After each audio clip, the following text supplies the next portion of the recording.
Welcome back to the Pursuit of Accuracy. I'm Josh. If you've shot any precision rimfire, then you very likely have experienced cold bore, and that's exactly what we're going to talk about today. What is cold bore? How does it happen? And more importantly, how do we prevent it on the super cheap? The cold bore shot can pretty easily be described as the first shot out of your barrel after it has sat around for a while, and usually is considerably faster. Now, the effects of this seem to vary rifle to rifle and ammunition to ammunition, and I would even argue that there are some of you out there who would say you don't get a cold bore, and in reality you probably just don't see it on paper at the distance you're shooting at. And if you were to shoot your rifle across a chronograph like we're going to do today, then I think you would actually realize that you also have a cold bore. But you don't have to take my word for it. Today we are shooting my Vudoo 360 with the Krieger barrel that was custom chambered by MCR Custom rifles. We are using Eley match, and this rifle has not been shot since yesterday, so it has sat around for 24 hours. So we're going to take it out right now. We're going to shoot it out over the chronograph, and we're going to see just how bad the cold bore is on this rifle.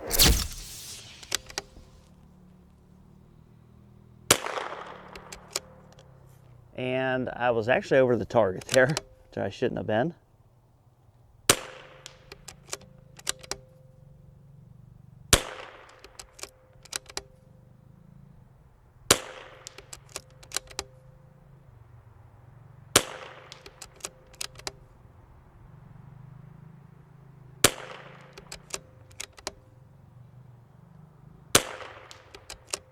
All right, so as you guys are looking at that, the first shot is 1152. That's 40 to 50 feet per second faster than the typical shot out of this. This typically shoots around 1105 to 1110 feet per second, but that first one, and this was a fouled barrel from yesterday, shot 1150, and I actually missed the 100-yard target doing that. So as you saw there, 1150 feet per second was the first shot, and then it settled back down to its typical 1110 feet per second. Now, I've shot this rifle quite a bit. I'm shooting it with the same exact ammunition that I would compete with, and it's important to note that this test is going to be performed with the same ammunition all day with no changes whatsoever to the ammo or to the rifle. And to set a precedent for time for how long it takes for the cold bore to come back in this rifle, we shot that string and then we let the rifle sit for 30 minutes, and then we went back and shot it again, and this is how it went. All right, so it's been 30 minutes and we've done nothing to the rifle using the same exact ammunition. Let's see if we have a cold bore shift. And I would say, yeah, it's pretty safe to say we do.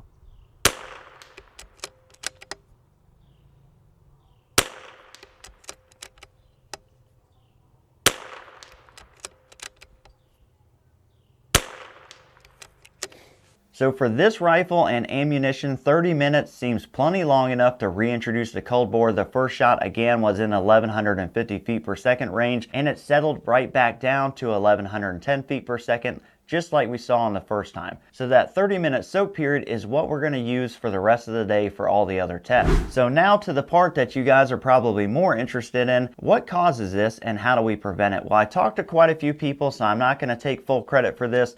Talked to a gentleman by the name of Greg Stewart, and if you shoot PRS or NRL, you know who he is. He's an accomplished shooter, and like myself, he's been researching this for quite a while to figure out how to beat the cold bore in the rifle. So the theory that Greg came up with is that this isn't a matter of barrel temperature, it's a matter of moisture in the barrel. So as we fire rounds through the rifle, that quick burst of heat does leave moisture behind in the barrel. That moisture is going to lubricate the next round behind it, and that moisture is what's going to make the difference. So Greg's theory was, after we fire the rifle for the first time, you should block off the barrel as best as you can to prevent any airflow going through the barrel, which is going to take away the moisture in the barrel and cause that first round to have to go through a dry bore, which is going to increase the resistance of that round, which increases pressure and muzzle velocity. So Greg came up with a pretty ingenious way of doing that. After you fire your last round, you're going to put in your empty chamber indicator,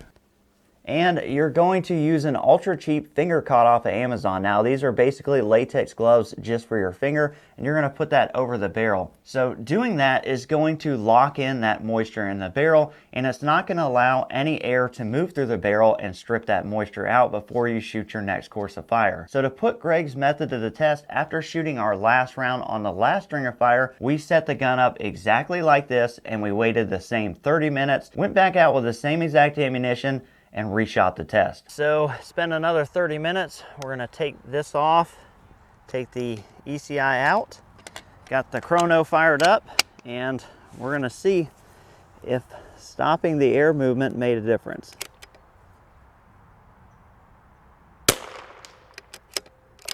And looks like it definitely did.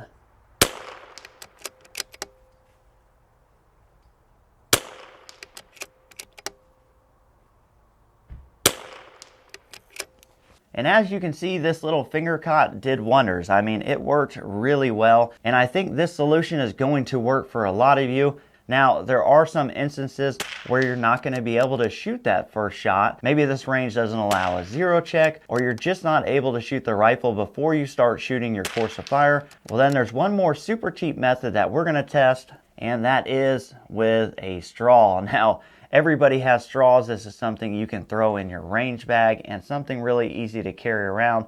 And the theory is here, we're going to take this straw and we're going to put this straw in the chamber and we're going to blow through it a couple times right before we shoot.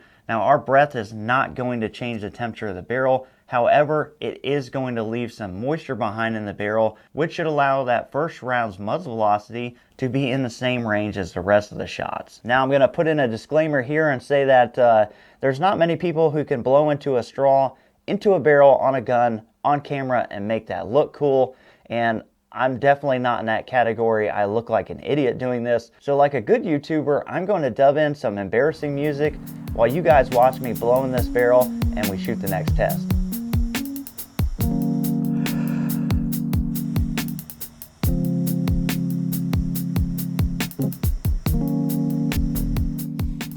All right. Wow, I feel kind of dumb doing that. Let's see. I think it worked.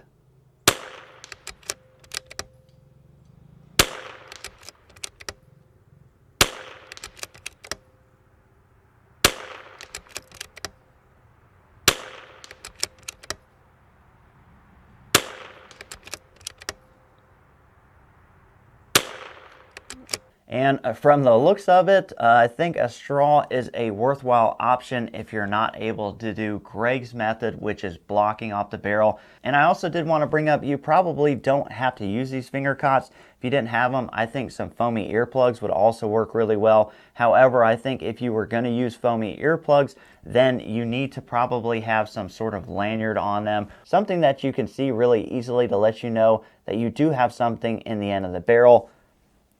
The finger caught in that regard is going to be much easier and probably much safer. And of course, both of these methods are going to depend on where you're shooting the rifle and the local range rules. And while this may not be super definitive, I really think that we have solved the problem today of what actually causes the cold bore. I have lots of rifles. They all have varying degrees of cold bore, and I've tested this on every single one of them before I brought this to you on camera, just because I didn't want this to be a one-hit wonder that I didn't think that you guys could recreate on your own. Whew. And so I know a bunch of you are probably screaming at the camera right now and getting ready to type up those ferocious comments, and I understand. We did all our testing today with Eley match ammunition, and I understand that there are different ammo types and they use different lubrications. Now, Eley has a very waxy lubricant.